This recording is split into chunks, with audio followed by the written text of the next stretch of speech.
Posible ipa-deport ang dating head coach ng Ateneo Blue Eagles na si Tab Baldwin kung mapatunayang iligal ang pagtatrabaho niya sa Pilipinas matapos lumabas na wala siyang alien employment permit.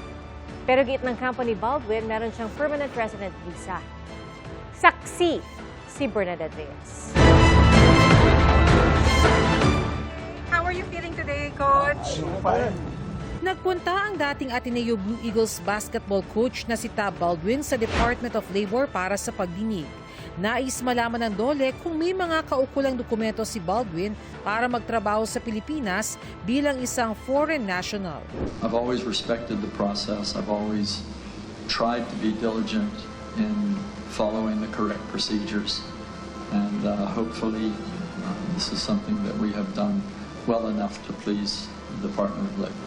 Sabi ni Baldwin, may dual citizenship siya sa Amerika at New Zealand. Sa ilalim ng Labor Code, kailangan ng isang dayuhan ng alien employment permit para makapagtrabaho sa Pilipinas. The records of the Department of Labor and Employment reflects that he has neither applied for an alien employment permit or an AEP, nor has he filed an application for exemption or exclusion. We take the position that the alien employment permit is not a requirement strictly applicable to our client in light of his permanent resident visa.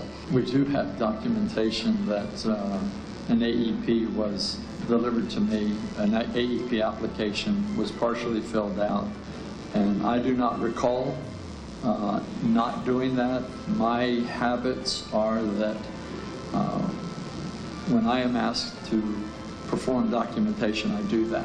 Sa July 9, ipagpapatuloy ang clarificatory hearing dito sa Department of Labor and Employment kaugnay ng authority and status para magtrabaho ni Coach Tab Baldwin dito sa Pilipinas. Kung mapatunayang iligal ang kanyang pagtatrabaho dito, he will be deported.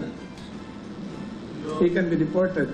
Meron kasing provision ng batas yung 3 months to 3 years imprisonment prior to deportation. Under existing issuances, a permanent resident is a ground for exemption. He can apply for a certificate of exemption. matatandaang nagbitiw bilang head coach si Baldwin kasunod ng pagpanaw ng dalawang Ateneo basketball players sa kanilang team building sa Aurora. Kanina, dumating sa Maynila ang pamilya ng nasawing Ateneo athlete na si Rene Baterbonia. Inaasang haharap sila sa CIDG bukas. Nagpunta naman sa NBI si Ateneo de Manila University Athletics Director Emmanuel Fernandez. Sabi ni Fernandez, wala siya sa naganap na team building at hindi rin niya ito alam. Ako si Bernadette Reyes, ang inyong saksi.